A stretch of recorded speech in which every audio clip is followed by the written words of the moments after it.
J'espère que vous passez une agréable journée. On est là ici à l'intérieur alors qu'il fait beau à l'extérieur, mais on va quand même essayer de vous garder inspiré. Pour que la finance durable offre une voie promoteuse pour construire une économie plus verte, équitable, inclusive et en favorisant les initiatives visant notamment à la justice sociale, l'éducation, euh, il faut que tous les acteurs du système financier, les entreprises, les milieux académiques et les politiciens se coordonnent dans leurs réflexions et dans leurs activités pour réellement promouvoir un changement social, environnemental, positif, juste et créateur d'opportunités pour tous. Donc, pour en parler aujourd'hui, j'ai avec moi 4 panélistes qui vont nous échanger avec nous. Alors, je vais vous les présenter sans plus tarder. Je commence par Madame Madeleine Chenette, ambassadrice et représentante permanente du Canada auprès de l'Organisation de coopération et de développement économique. Donc, Madeleine, vous y apportez votre large expertise du secteur public et privé pour résoudre les problèmes les plus complexes, pour de meilleures politiques gouvernementales et la croissance verte, durable et inclusive des clients internationaux et nationaux dans un large éventail de secteurs d'activité. J'ai aussi avec moi Madame Manon Jeannette, directrice école des dirigeants des Premières Nations HEC Montréal.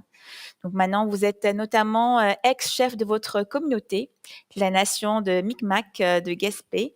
Vous possédez une expertise variée en matière de gouvernance des Premières Nations, tant au niveau politique qu'administratif, et êtes reconnu pour avoir conclu des alliances historiques de collaboration entre les communautés autochtones et allochtones. Bienvenue.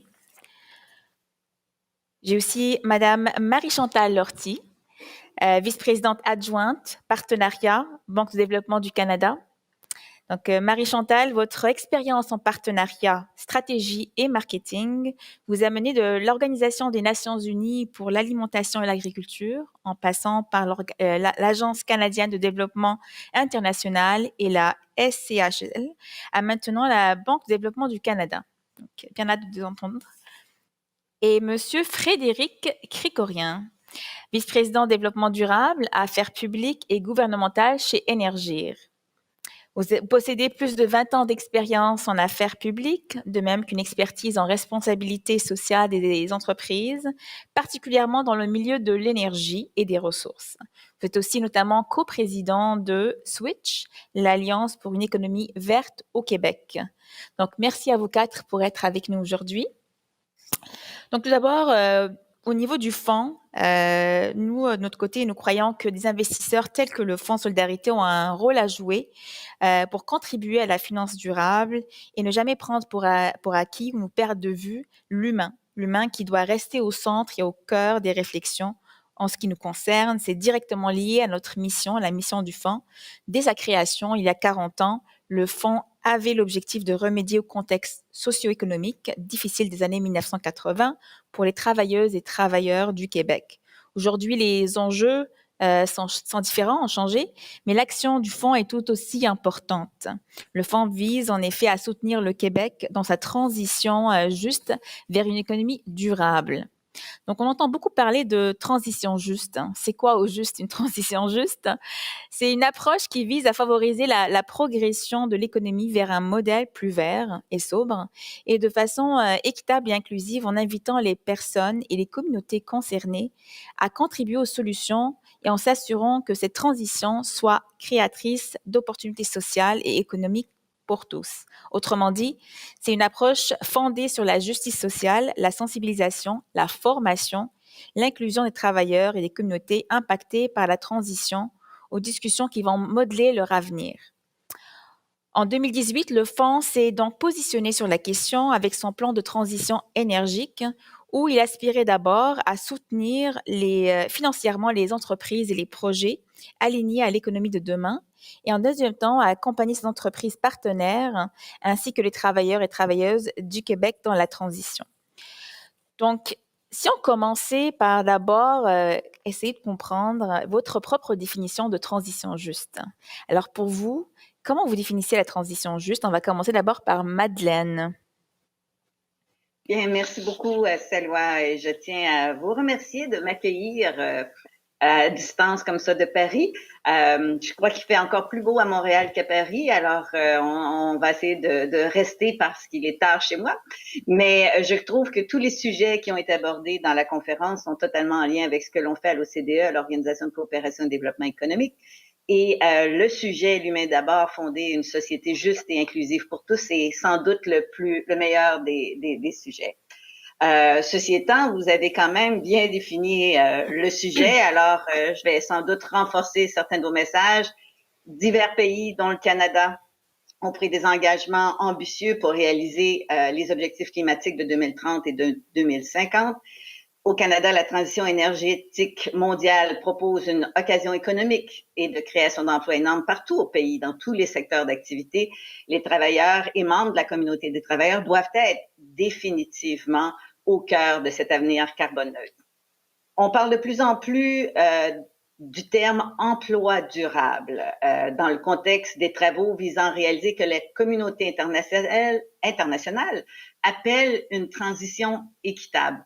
Pour le gouvernement du Canada, un emploi durable signifie tout emploi compatible avec le cheminement du Canada vers un avenir carboneutre et résilient au changement climatique. Cela reflète également la notion d'emploi décent, comme vous avez mentionné, bien rémunéré, de grande qualité, qui peuvent soutenir les travailleurs et leurs familles au fil du temps, en plus de comprendre les éléments tels qu'un revenu équitable, la sécurité de l'emploi, la protection sociale et le dialogue social. Et je terminerai que pour les 38 pays membres de l'OCDE, dont le Canada, nous sommes très actifs pour créer les politiques inclusives pour cette transition vers la carboneutralité et travaillons avec les nombreuses parties prenantes pour y arriver. Merci Madeleine. Alors, Marie-Chantal, du côté de BDC, comment vous définissez une transition juste? Merci beaucoup. Bien, premièrement, merci infiniment pour l'invitation. Ça me fait très plaisir d'être ici avec mes collègues panélistes. Donc, c'est sûr que la transition juste et équitable, vous l'avez parlé tout à l'heure, je vais reprendre quelques éléments, mais certainement, c'est des occasions également de créer des opportunités, mais de laisser personne de côté. Alors ça, je pense qu'on parle de l'humain d'abord, je pense que c'est important de le mentionner. L'autre élément qui est important, c'est, je vais faire un peu une image d'un tabouret à 3 pattes. J'ai 4 adolescents, je fais beaucoup d'images chez moi. Donc, c'est vraiment le lien entre l'économie verte, l'économie inclusive et également la justice sociale. Alors, c'est sûr que lorsque les 3 pôles sont interreliés en même temps, il y a une force d'impact et je pense que c'est important aussi de réaliser que collectivement, si nous pouvons appuyer sur ces 3 pôles-là, je pense qu'à ce moment-là, ça a vraiment un impact très positif. Alors, bien sûr, à BDC, nous avons plusieurs de nos clients qui nous demandent évidemment conseil dans leur transition, dans le développement durable. Et ce que nous pouvons également, ce que nous leur donnons comme conseil, c'est vraiment d'intégrer le développement durable à l'intérieur, donc dans le fond de leur ensemble de leurs pratiques d'affaires. Alors, je pense que c'est important. Nous, d'ailleurs, on a fait cette démarche l'an dernier où on a créé notre stratégie et mis à jour notre stratégie de développement durable et on l'a intégré dans nos 3 offres de services, mais de façon transversale, autant au niveau du financement, du service conseil que de BDC Capital. Mais la question, je pense, demeure, et ça va être intéressant d'entendre mes collègues également, c'est comment porter, dans le fond, de façon pérenne, cette transition-là juste équitable. Merci Marie-Chantal. Manon, de votre côté, ce serait quoi votre définition? Bonjour, Kwekwe à tous. J'ai trouvé difficile de répondre à la question. Une des réponses qui m'est venue spontanément, c'était d'augmenter l'indice de bien-être dans les communautés autochtones. L'indice de bien-être, je ne sais pas si les gens connaissent ça, mais c'est un indice qui est travaillé par Statistique Canada après les recensements. Puis l'indice de bien-être dans les communautés autochtones est toujours en deçà de l'indice de bien-être dans les communautés non autochtones et de beaucoup. On parle des fois de 5-7 points, mais ça va de 20 à 25 points inférieurs. Puis ça fait partie, une des raisons pourquoi, derrière, j'expliquerai tantôt la création de l'École des dirigeants des Premières Nations, c'est qu'on était tanné de tout le temps être dans les médias pour des statistiques négatives. Quand on parle au niveau autochtone, les statistiques sont toujours négative, c'est toujours soit plus haute ou plus basse, mais c'est autant la négative. Fait que je pense que la transition juste serait d'augmenter cet indice de bien-être-là, puis qu'on prenne conscience, tout le monde, ensemble, justement, de cet état de fait-là. Merci. Frédéric, du côté d'Énergir, comment voyez-vous la transition juste? Merci beaucoup. C'est un plaisir d'être avec vous aujourd'hui. C'est sûr que moi, je l'amène avec la perspective du secteur dans lequel on est, qui est le secteur de l'énergie. On est en entreprise d'énergie, 50% d'actifs dans le secteur, je dirais, énergie renouvelable, électrique, mais aussi 50% d'actifs en lien avec les activités de distribution de gaz, de gaz naturel fossile. Faut le nommer. Donc, on doit décarboner notre économie. Ça veut dire réduire la consommation d'énergie fossile. Et ça veut dire fondamentalement transformer notre modèle d'affaires. Donc, c'est sûr que cette transformation-là, dis-je, passe par une réduction de gaz à effet de serre, mais c'est souvent autour de ça qu'on axe les conversations, alors que l'enjeu est beaucoup plus large. Et on l'a vu cette semaine, des gens qui nous demandent des fois d'aller plus vite, qui veulent que peut-être cette transformation-là se fasse aussi différemment, d'autres qui souhaiteraient qu'on cesse nos activités. Mais dans notre écosystème, on a des employés, des communautés, des clients avec qui on travaille et qu'on doit soutenir aussi dans toute cette transformation-là. Pour des clients, ça veut dire être capable de se payer des produits et services décarbonés qui parfois coûtent plus cher. Donc, comment on rend ça accessible?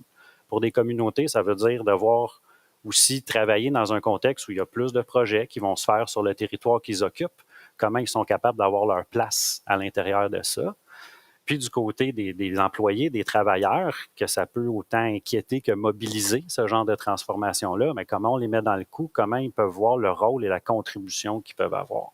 Et je pense que le défi, puis pour moi, de transition juste se résume à intégrer l'ensemble de ces composantes-là, essayer de trouver le juste équilibre là-dedans, qui n'est pas simple, mais je pense que c'est ça qui va faire en sorte qu'on va avoir et qu'on va maintenir aussi l'adhésion de nos gens, de la population, puis la cohésion sociale autour de ces transformations-là qui sont souvent parfois insécurisantes. Merci Frédéric, vous avez commencé à donner des exemples concrets, donc on va aller dans ce sens-là, des applications concrètes. Maintenant, l'École des dirigeants des Premières Nations a été fondée en novembre 2021, donc très récemment. Pouvez-vous nous dire à quel besoin répond cette école et pourquoi cette initiative? Effectivement, je l'ai abordé, l'indice de bien-être.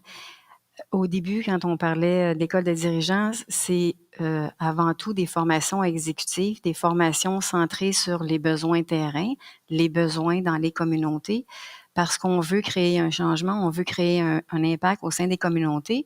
Puis, l'éducation, justement, dans les 10 de bien-être, la scolarité, l'éducation, les Premières Nations, les Autochtones en général n'ont pas tendance à se rendre au niveau universitaire. Il y a beaucoup qui vont y aller, mais c'est pas tout le monde. Puis les gens, les causes, des fois on me demande pourquoi, c'est parce que les communautés sont éloignées, c'est se sortir de la communauté, venir à Montréal, c'est pas toujours évident. Puis l'éducation au niveau de l'École des dirigeants des Premières Nations, ben, c'est co-créé. On a pensé l'école, ce qu'on appelle chez les Micmacs, puis pas juste chez les Micmacs que cette vision-là, c'est le two-eye seeing, c'est l'équilibre des deux yeux. L'école est créée avec l'équilibre de la vision Première Nation et la vision académique d'HEC Montréal avec l'École des dirigeants. Puis, c'est en co-création. Les ateliers sont co-créés parce qu'on voulait des situations réelles sur le terrain, parce que c'est important, on fait face à des problématiques, on veut trouver des solutions. On essaie de trouver des solutions ensemble avec les professeurs d'HEC et les participants quand qu'ils viennent à l'École des dirigeants des Premières Nations. Bien, on se penche sur des situations réelles, terrain, puis on réfléchit ensemble. Puis c'est là que les deux yeux est intéressant parce que, nous, on a des problématiques, puis des fois, on ne trouve pas nécessairement les solutions. Puis moi, je dis souvent, ben, pensons en dehors du tipi au lieu de la boîte. Donc, il faut innover, penser en dehors du tipi, puis voir comment on peut trouver des solutions ensemble. Puis ce qu'on veut avant tout, c'est donner des outils aux personnes, puis il faut voir l'éducation autrement. Je vais en parler un peu plus tard tantôt, mais je pense qu'on est rendu à un point qu'il il faut voir l'éducation vraiment autrement. Trouver Donc, des si je façons comprends bien, innovantes. c'est un modèle plus adapté, c'est pour permettre d'avoir un modèle plus adapté auquel les gens peuvent adhérer. Oui, oui, absolument. C'est vraiment réalité terrain, hein? C'est l'exécutif. On veut avoir les solutions. On n'est pas juste dans l'académique. On a de l'académie, on a c'est des formations de haut niveau, mais terrain. Madeleine, souvent on veut se comparer pour voir où est-ce qu'on se situe. Alors, de votre expérience, où se situe le Canada à l'échelle internationale sur le sujet comparativement à d'autres pays de l'OCDE? Alors, avant de répondre, je dirais, je suis tout à fait d'accord avec ce que Manon mentionnait au niveau du bien-être. C'est clair que le mieux-être fait partie définitivement d'une dimension très importante au niveau de l'inclusion et oui, les réformes qui se doivent d'être au niveau du secteur éducatif va être très clé. Dans une perspective de répondre à votre question, je dirais quand je me compare, je me console. Quand je me regarde, je me désole. Quand je me compare, je me console. Je dirais ça parce que pour ce faire, il faut des données. Et la beauté d'avoir les données à l'OCDE et de l'Agence internationale de l'énergie, parce qu'on travaille en complicité ici, c'est que effectivement les données sont là et le Canada est définitivement perçu comme un leader dans sa capacité à développer ses politiques basées sur les données désagrégées et de décider des budgets basés sur l'égalité des genres. Alors, pour avoir des emplois durables, comme je mentionnais, dans tous les secteurs qui devront s'adapter aux changements et opportunités créés par l'impératif climatique et numérique, parce que c'est important de le ramener qu'il y a 2 transformations en cours présentement, le Canada valorise l'importance de l'inclusion de tous les groupes qui, historiquement, ont été vulnérables dans notre société. Donc, Statistique Canada, avec nos politiques d'accès et de respect des droits des individus, nous ont permis d'avoir des données désagrégées sur notre population et les besoins des différents groupes, dont les plus vulnérables. Et je vais vous partager quelques exemples sur les expériences en ciblant sur la pauvreté en 2020. Alors, si je vous posais la question, et Manon, c'est peut-être la réponse, où est le centre urbain où la population autochtone est la plus nombreuse au Canada? Eh bien, c'est à Winnipeg, soit 23,2 % des membres des Premières Nations, 10,5 % des Métis et 14,4 % des Inuits solaires.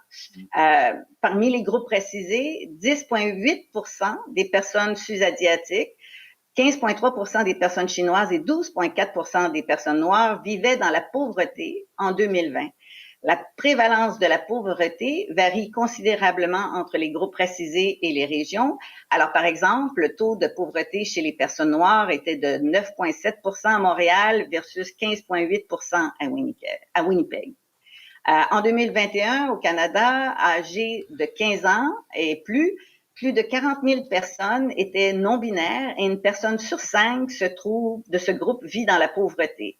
Alors, on parle pas même pas de bien-être ici, on parle de pauvreté. Donc, si je poursuis, les personnes en situation d'handicap, en âge de travailler, sont presque 2 fois plus susceptibles que leurs pairs qui ne sont pas en situation de handicap d'être dans la pauvreté.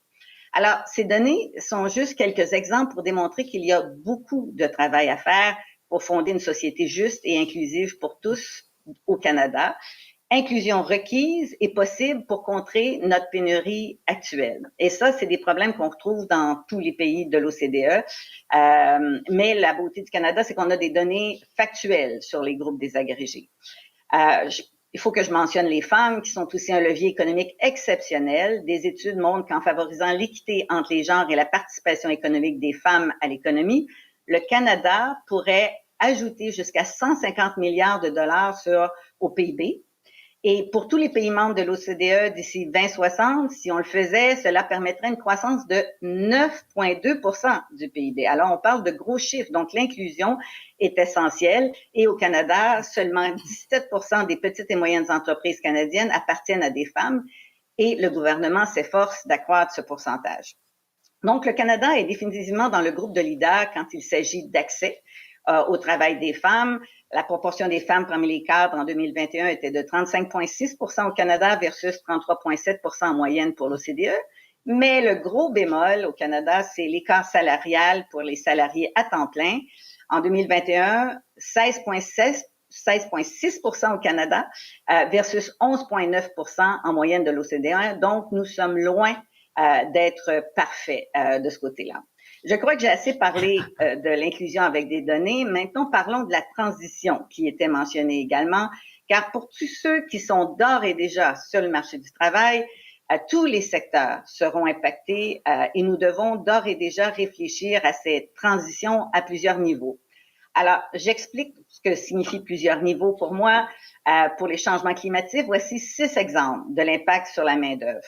1, de la migration des entreprises vers une énergie plus verte. Alors, c'est clair que notre ami Frédéric, dans son entreprise, le fait, mais c'est déjà quelque chose qui est en marche. Mais aussi 2, non pas juste dans l'extraction des minerais, mais également dans la transformation des matières premières pour mieux gérer nos risques face à quelques pays. Alors ça aussi, il va y avoir une évolution. Je donne l'exemple que 55 à 75% de toutes les transformations des minéraux critiques est actuellement en Chine. Donc, le Canada peut également faire une différence de ce côté-là.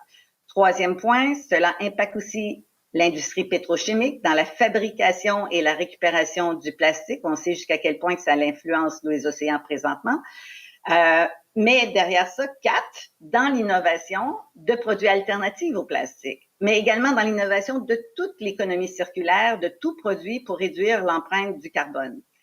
5, je vais vous parler aussi de toutes les activités d'adaptation auxquelles notre pays doit se faire face aux inondations, les sécheresses, les orages, tornades, tremblements de terre qui viennent et viendront nous affecter, qui amènent une nouvelle économie. 6, le secteur agricole qui s'adapte à grande vitesse à sa production plus respectueuse de l'environnement, mais vit en même temps une transformation numérique et des enjeux de relève. Donc, outre le changement climatique, nous vivons en même temps une révolution numérique qui affectera, comme je le mentionnais, tous les secteurs, et l'inclusion est un requis pour notre croissance économique, mais pour notre stabilité démocratique. J'espère que je vous ai pas perdu avec toutes mes données, mais à l'OCDE, donc, c'est ce que nous faisons, analyser les défis de nos sociétés dans tous les domaines, et je ne vous ai pas tout dit. Alors, mais je vous en ai donné assez, je pense, pour vous donner une perspective. Mais la conclusion est qu'il y a plusieurs transformations en même temps, une innovation fulgurante et une pénurie de main-d'œuvre. Le Canada a une capacité extraordinaire d'avoir des données pour permettre des discussions entre les gouvernements fédéraux, provinciaux et municipaux, mais aussi avec le secteur privé, les syndicats, pour mieux cibler où nous devons investir pour former et soutenir avec des programmes et des incitatifs. Le défi, c'est que le monde offre à nos entreprises canadiennes présentement une panoplie d'opportunités et qu'il faut accélérer notre capacité à y répondre plus rapidement, et ça de manière inclusive, équitable et durable. Merci Madeleine pour toutes ces données-là. C'est sûr qu'on est très choyés, chanceux au Canada d'avoir accès à ces données. Maintenant, si on se tournait du côté des entreprises, à l'échelle de votre organisation, qu'avez-vous mis en place pour favoriser une transition juste et inclusive? Si on pourrait avoir des exemples, et qu'est-ce que vous qualifieriez de réussite? Peut-être qu'on pourrait commencer avec Frédéric. Oui, je me lance, puis on pourrait échanger. Moi, je prendrais l'angle des employés. Souvent, dans ces transformations-là, on le voit beaucoup de l'extérieur des entreprises. Pour moi, ça reste peut-être un petit peu méconnu et moins visible. Ce que ça demande à des travailleurs de vivre et de mettre en œuvre ce type de transformation-là dans des entreprises comme la nôtre, dans des PME ou autres. Traditionnellement, comme entreprise, notre mission au Québec, c'était de déployer de l'infrastructure, de raccorder des clients, de vendre de l'énergie, en l'occurrence du gaz naturel. Dans le contexte de la décarbonation de l'économie puis de la mise en place d'un nouveau modèle d'affaires, ça doit changer. Et donc, ça vient beaucoup transformer le travail, par exemple, de nos représentants aux ventes. Des gens syndiqués dont la rémunération et la qualité du travail étaient évaluées essentiellement sur la vente de volume de gaz naturel qui, plus il était élevé, mieux c'était. On n'est plus là. Maintenant, comment on transforme l'emploi, comment on le mesure, quel objectif on leur donne. Et donc, on est dans ce travail-là qu'on a amorcé avec nos partenaires syndicaux. Aujourd'hui, ce que ça implique pour eux, c'est de travailler avec des collègues d'Hydro-Québec pour électrifier des bâtiments, c'est de vendre du gaz renouvelable au lieu du gaz fossile, c'est de faire plus d'efficacité énergétique pour baisser la consommation. Donc, on est très loin du travail qu'ils devaient faire dans les dernières décennies et on vient mesurer ça différemment. Donc, aujourd'hui, ils vont être rémunérés sur la base des GES réduits et non plus sur la base des volumes vendus. Il faut donc trouver le moyen de valoriser leurs compétences dans ce nouveau contexte-là. Pour ce qui est de la réussite, on est en plein dedans. Je pense qu'on a le nez trop collé sur la fenêtre, puis je vais laisser le temps passer et juger. Mais quand je regarde les moyens mis en place pour qu'ils puissent contribuer, ça reste des humains qui veulent contribuer à cet effort collectif-là. Moi, je vois une fierté chez les gens et ça me dit qu'on doit être quand même sur le bon chemin. Merci.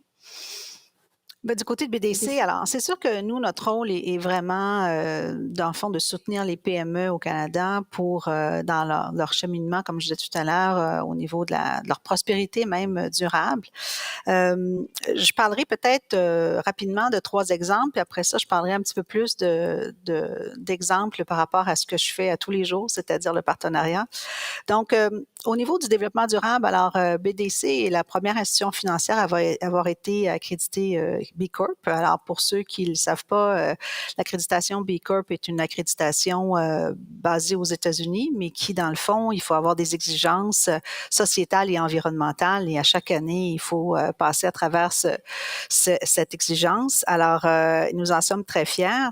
On est également, depuis peut-être un an ou plus, membre fondateur aussi de la plateforme de l'OCDE pour le financement des PME. Alors, ça, je pense qu'on en est également très, très fiers parce que, et il y a plusieurs panels d'ailleurs, j'étais ici hier et Lisa French de l'ASB qui était ici parlait de l'importance d'outiller les PME. Alors, pour nous, ça en est un exemple, ça, important pour outiller les PME justement dans le financement, dans leur cheminement en transition au niveau du développement durable. Alors, le troisième point est au niveau du capital de risque. Alors, du côté BDC Capital, donc, on a investi près de 2 milliards dans tout ce qui est entreprise en technologie climatique et également en développement durable. Donc, nous pensons qu'avec ces fonds-là, on peut certainement appuyer soit les startups et les nouvelles pousses là, qui viennent justement dans nos écosystèmes pour encourager cette mouvance-là. Maintenant, un sujet là, que j'ai entendu encore une fois hier et encore aujourd'hui, le partenariat est pas mal sur un mot qu'on en entend à travers presque tous les panels. C'est ce que je fais à tous les jours. On a à BDC environ une centaine de partenaires avec qui on fait affaire à tous les jours, mais également, comme on dit, à l'échelle du pays. Alors, ces partenaires représentent l'ensemble de l'écosystème et ce qu'on fait avec eux, c'est vraiment pour 2 choses. 1, accélérer ou améliorer l'accès au financement et de 2, c'est également pour offrir de l'accompagnement et aussi de l'importance à du contenu et tout ce qui est littératie financière, etc. Donc, on encourage également les partenaires de la diversité. Donc, j'en nommerai quelques-uns. C'est sûr qu'on en a plusieurs. Là, comme je disais, je ne parlerai pas de les centaines de partenaires avec qui on fait affaire, mais je pense à Futurpreneur, je pense à Evol, je pense au groupe 3737, je pense à l'École des Premières Nations, je pense également au Réseau des femmes d'affaires du Québec. On parlait, Madeleine a mentionné tout à l'heure l'importance de tout ce qui concerne les femmes entrepreneurs. Donc, et nous travaillons tous les jours justement avec ces partenaires-là dans des solutions gagnant-gagnant où on est capable d'élaborer ensemble des initiatives très concrètes pour les PME. D'autres, peut-être, puis je finirai avec ça, on a nommé récemment au Lab Excel, le laboratoire Excel, qui est un fonds de 100 millions pour encourager justement, puis je reviens à ce que Madeleine disait au niveau des femmes entrepreneurs, Séverine Labelle à la tête de ce fonds-là. Alors, c'est un fonds global de 500 millions qu'on a annoncé l'an dernier et Séverine s'est joint à BDC il y a quelques mois. Et son rôle va être principalement aussi de trouver des modèles novateurs pour dans l'investissement investissement et dans le capital de risque pour encourager les femmes entrepreneurs. Donc, moi, je vais sortir une seule statistique, mais c'est une statistique que je pense qui est parlante. C'est PitchBook qui est sorti l'année dernière, qui a seulement 3% du capital investi partout au Canada pour encourager les entreprises qui sont dirigées par des femmes. Alors, quand on essaie vraiment, là, ça c'est vraiment un écart flagrant, donc on essaie de combler. C'est une petite partie, on ne réglera pas tout l'enjeu, mais en même temps, ça fait partie d'un tout. Voilà, merci. Merci. Alors, vous avez parlé de beaucoup d'exemples concrets d'actions que vos organisations ont mis en place et d'initiatives.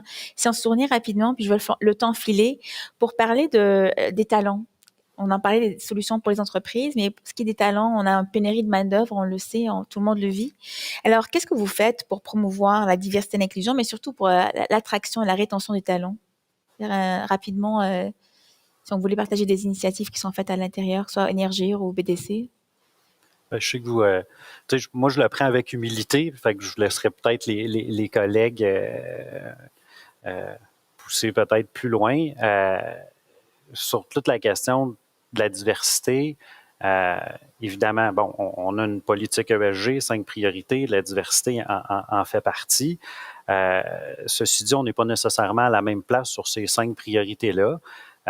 Et sur le volet diversité, je dois reconnaître qu'on a encore un certain travail à faire.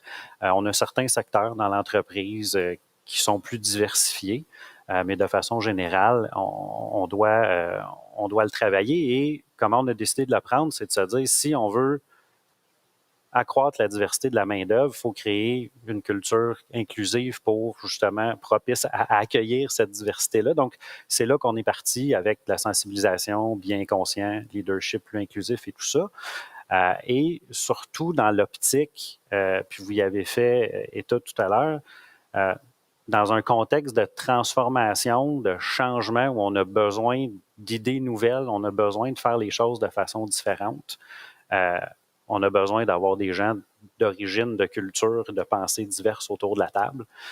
Et donc, c'est ce qu'on recherche. Et donc, d'un point de vue talent, recrutement, main-d'œuvre, c'est là qu'on s'en va. Puis on le voit de plus en plus avec les autodéclarations et tout ça dans les nouvelles embauches qu'on fait. On est passé d'à peu près 10% de gens qui venaient issus de la diversité, puis j'exclus la diversité de genre, à aujourd'hui 35 à 40%. Donc, on doit poursuivre sur ce chemin-là. Mais je suis sûr que vous avez d'autres exemples qui montrent aussi qu'on peut aller plus loin.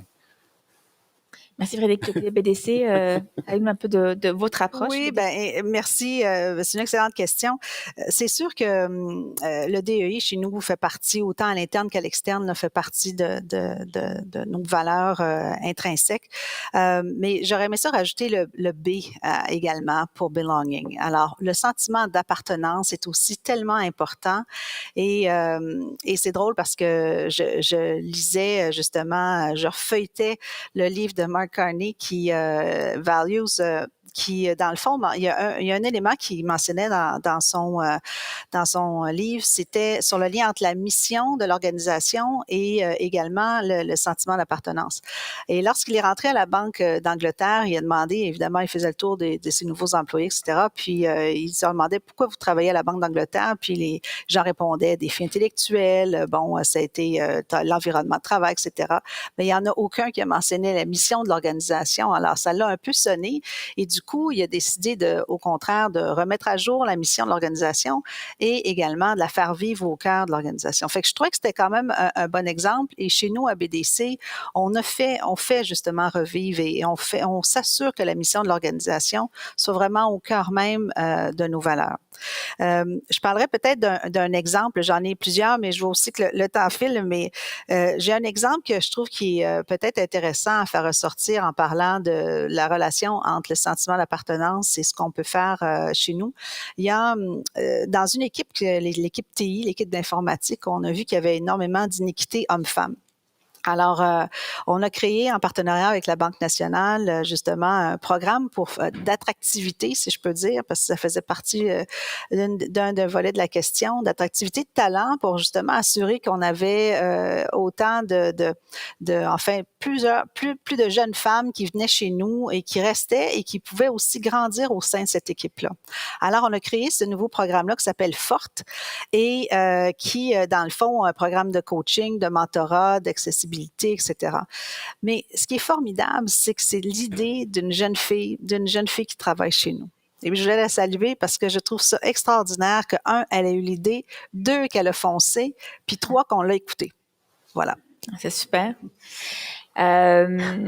Pour avoir des jeunes avec des bonnes idées, puis d'avoir des talents pour qu'on puisse continuer à évoluer et transitionner, ça nous prend, l'éducation joue un rôle important. Alors, je voulais vous écouter maintenant sur le rôle que l'éducation a pour s'assurer qu'on ait moins d'égalité dans cette transition-là, puis de ne pas laisser personne derrière.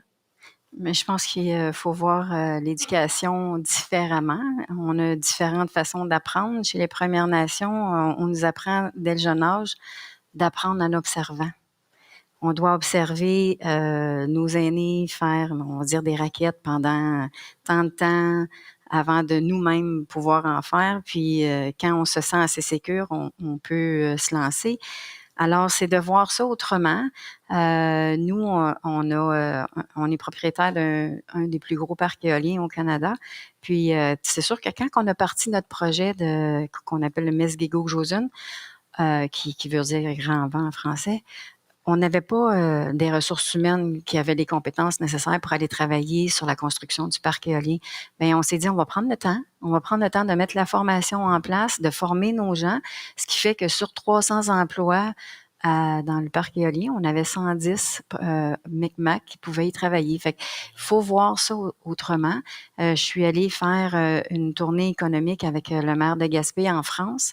Puis les entreprises qu'on a visitées nous disaient, nous, on a décidé de prendre quelqu'un on dirait from scratch, là, avec pas les compétences nécessaires, puis on le forme.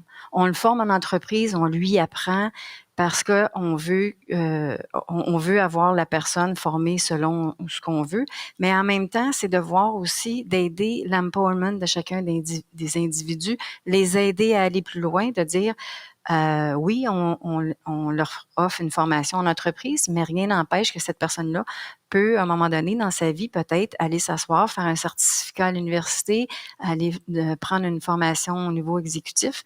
Je pense qu'il faut vraiment regarder ça dans sa globalité, voir autrement, puis se donner le plus de chance, tout le monde ensemble. Super, mais je vois le temps filer. J'en aurais pu rester encore pour quelques heures à discuter encore beaucoup de sujets comme vous pouvez imaginer.